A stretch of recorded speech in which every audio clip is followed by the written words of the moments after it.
आज दिन मंगलवार, दिनांक है 23/3/2000, विषय और कक्षा CLA क्लास 12वीं कक्षा 12वीं। ठीक है, क्या कहिए अर्थ संबंधी प्रश्न उत्तर, अर्थ संबंधी को प्रश्न उत्तर करना। प्रश्न क्रमांक 1, गांव वालों की हिम्मत दुगनी कैसे बढ़ गई? अर्थात गांव में जो रहते हैं उनकी हिम्मत 2 गुना कैसे बढ़ गया कि उत्तर में देखिए, पुत्रों की मृत्यु के पश्चात भी पहलवान प्रतिदिन की भांति ढोलक बजाता तो लोगों की हिम्मत दुगनी बढ़ गई। पुत्रों की मृत्यु अर्थात सब लोगों के जिसके पुत्र थे, उनके बेटे थे, सब लोगों की मृत्यु होती जा रही थी, फिर भी जो पहलवान था रोज रोज रोज रोज रोज क्या करते थे, ढोलक को बजाते थे, तो सबके मन में और ये हिम्मत जो है दुगनी बढ़ गई, डबल हिम्मत हो गई। ठीक। प्रश्न क्रमांक 2, एक रात पहलवान की ढोलक क्यों सुनाई नहीं पड़ी? अर्थात एक रात, ठीक है, एक रात में ढोलक की आवाजें किसी को सुनाई नहीं दी, क्यों? उत्तर में देखिए, पहलवान की मृत्यु हो जाने के कारण एक रात पहलवान की ढोलक सुनाई नहीं पड़ी। अर्थात जो पहलवान की उसकी मृत्यु हो गई तो एक रात ढोलक की आवाजें सुनाई नहीं दी। ठीक। अगला है प्रश्न क्रमांक 3, पहलवान की अंतिम इच्छा क्या थी? अर्थात जो पहलवान थी उसकी लास्ट इच्छा क्या थी, पसंद इच्छा क्या थी? यहाँ पे आएगा उत्तर में, पहलवान की अंतिम इच्छा थी कि वह जिंदगी में कभी चिंत नहीं हुआ, इसलिए उसे चिंता में उसे चित नहीं पेट के बल सुलाना पड़ा। अर्थात पहलवान को कभी चिंता नहीं हुई, टेंशन नहीं हुई, परेशानी नहीं हुई, इसलिए उन्होंने चिता में, अर्थात ऐसे चिता में उसको ऐसे नहीं पलटाया, चित में पेट के बल सुलाना पड़ा। अर्थात हमारे पेट पर हम ऐसे सोते हैं, हम मृत्यु होने के बाद ऐसे सोते हैं ना सब, तो उसको ऐसे सुलाया गया। ठीक। अगला प्रश्न क्रमांक 4, लुट्टन ने अपने पुत्रों की मृत्यु के पश्चात क्या किया? अर्थात ये लुट्टन है जो पहलवान था, ये अपने पुत्र के मृत्यु के पश्चात क्या किया?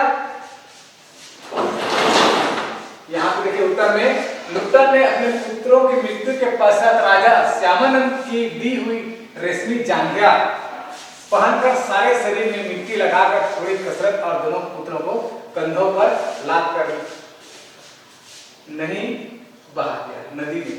ये पानी नदी है ये, तो क्या लिखा है इसमें? अब देखो, ये लुट्टन जो है अपने पुत्र के प्रति, पुत्र उसके खत्म हो जाते हैं तो या इसके बाद राजा जो श्यामानंद, जो नाम था श्यामानंद, उन्होंने दी हुई रेशमी, अर्थात जो कपड़े होते हैं लिंगोट होते हैं, जो ऐसा हम पहनते हैं ना लिंगोट, उसको पहनकर और अपने शरीर में मिट्टी पोत कर अपने मिट्टी लगाकर थोड़ी कसरत की, ऐसे वैसे उन्होंने कसरत की, फिर अपने दोनों पुत्रों को, ठीक है, यहाँ दोनों पुत्रों को कंधों पर लाद कर ऐसे ले जा करके पानी नदी में उसको बहा दिए। ठीक। अगला प्रश्न क्रमांक 5, पहलवान की ढोलक किसमें संजीवनी शक्ति भरती थी? अर्थात जो पहलवान थे उसकी ढोलक और किसमें संजीवनी की शक्ति बढ़ती थी? देखो, संजीवनी शक्ति भरती थी। ठीक है। उत्तर में देखिए, पहलवान की ढोलक गांव के अर्धमृत औषधि उपचार प्राप्त विभिन्न प्राणियों की संजीवनी शक्ति भरती थी। अर्थात पहलवान की जो ढोलक थी उसमें सब संजीवनी, जड़ी बूटियों की शक्ति और अर्धमृत्यु, मतलब आधा मृत्यु, आधा पूरा नहीं, आधा ऐसे होना समाज नहीं रहता उसमें, अर्धमृत्यु और औषधि उपचार, ये सब जो उड़ते हैं हम लोग, ये संजीवनी और विभिन्न प्राणी, विभिन्न मतलब सभी, चिड़िया हो, जानवर हो, गाय हो, कुत्ता हो, बिल्ली हो, सब के लिए संजीवनी शक्ति के लिए भरती थी। ठीक। अगला प्रश्न क्रमांक 6, मरते हुए प्राणियों को तकलीफ क्यों नहीं होती? अर्थात जो प्राणियां मर जाती थी उनको तकलीफ, ऐसे दर्द क्यों नहीं होती थी?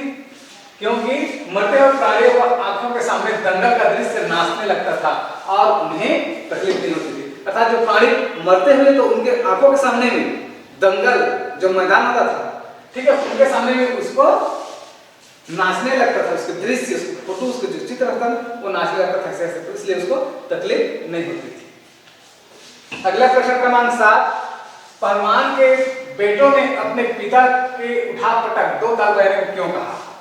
तब पहलवान के जो बेटे थे उनको उठा और पटक ताल बजाने के लिए क्यों बोला गया? यहाँ का उत्तर है, जिस दिन पहलवान को दोनों बेटे क्रूर काल के चपेट घात में पड़े उसी दिन उन्होंने असहाय वेदना की छट पाते हुए उन्हें उठा पटक ताल बजाने के लिए कहा गया। अर्थात जिस दिन ठीक है, पहलवान के दोनों बेटे क्रूर काल में चपेट में आ गए। जो क्रूर काल होता है वहां पे एक क्रूर होता है, काल होता है, दिन होता है, हवा तूफान आंधी जो आता है, उसको चपेट में आ गए, ठीक है, सब चपेट में ऐसे करके सब आ गए तो पड़े, तो उस दिन उसकी असहाय वेदना, असहाय मतलब हमारे शरीर में सहायता नहीं, पूरा दर्द करता, पूरा शरीर भर कर सब दर्द करता है, तो उसी वेदना से छटपटाते हुए व्याकुल हो जाते हैं, ऐसे छटपटाते सब तरफ, फिर उसे से उठा पटक के बजाने के लिए, ताल बजाने के लिए अपने प्राण निकलने के करीब, प्राण ऐसे निकलने के नहीं ऐसा होता, तो उसको तकलीफ हो रहा था, उसको बोला गया, ठीक है, ये तकलीफ में कम होता है। अगला प्रश्न क्रमांक 8, रात्रि के विभीषिका को कौन सा प्रकार की चुनौती देता है? देखो, रात्रि की विभीषिका को पहलवान की ढोलक क्या चुनौती देता था? जो पहलवान की ढोलक है, पहलवान की ढोलक है, रात्रि में विभीषिका को क्या बोला जाता है कि संध्या से, यहाँ पे देखो उत्तर, रात्रि में पहलवान की ढोलक चुनौती देती है कि उस समय पहलवान संध्या सुबह तक ढोलक बजाता है, और रात्रि में विभीषिका यह चुनौती देता है, जैसे ढोलक बजाते हैं संध्या से लेकर पूरा शाम तक, पूरा रात तक, 5 बजे से लेकर पूरा रात तक वो ढोलक बजाता है, यही उसको चुनौती देता है। ये देखो, चुनौती देना, ललकारना, आवाज करना, हवा से करके, तो ये है। अगला प्रश्न क्रमांक 9, गांव में वह किन्हें पहलवानी सिखाता था? अर्थात गांव में किसको किसको पहलवानी सिखाता था? किसको सिखाता था? यहाँ पे है उत्तर में, गांव में वह गांव के नौजवानों को चौराहों पर तथा उनके पुत्रों को पहलवानी सिखाया करता था। अर्थात गांव में सब लोग जवान जो रहते हैं, 20 साल 25 साल की उम्र वाले, एकदम जवान सबको एक चौराहे पे, ठीक है, उन्होंने पहलवानी और उसके पुत्रों को, उसको जो पुत्र थे उसको भी पहलवानी उन्होंने क्या करता था? सिखाता था। अगला प्रश्न क्रमांक 10, पहलवान का स्कूल क्यों खाली पड़ने लगा? खाली हो गया, खाली, ठीक है, यहाँ पे पहलवान जो स्कूल था, मतलब पढ़ने स्कूल जाते हैं, वो खाली हो गया। क्यों? यहाँ पहलवान का स्कूल आने वाले गांव में किसान और खेतिहर मजदूर के थे बच्चे भला क्या खाकर कुश्ती सीखने जाते हैं, तब धीरे धीरे स्कूल खाली हो गया। यहाँ पे देखो खाली, यहाँ पे देखो खाली, तो यहाँ पे देखो गांव में जो स्कूल जाते थे पढ़ने, उन लोग गरीब थे, गरीब बच्चे थे, तो क्या खा के लोग स्कूल जाते, क्या खा के स्कूल जाते, क्या खा के पहलवानी करते, कसरत करते, लड़ाई करते, इसलिए सब लोग खेतिहर थे, मजदूर थे, काम करने वाले थे, इसलिए स्कूल जो है वो खाली हो गया, कोई नहीं था स्कूल में। अगला प्रश्न क्रमांक 11, गांव में कैसा वज्रपात हुआ? तो उत्तर देखिए, गांव में अनावृष्टि के कारण अन्न की कमी हुई और मलेरिया और हैजे ने मिलकर गांव में वज्रपात किया। अर्थात गांव में बहुत ज्यादा मलेरिया हो गया, हैजे हो गए, इसमें उल्टियां होने लगी, खांसने लगे, है कि नहीं? तो सब मिलजुल करके क्या किए, गांव में वज्रपात होने लगा, ठीक।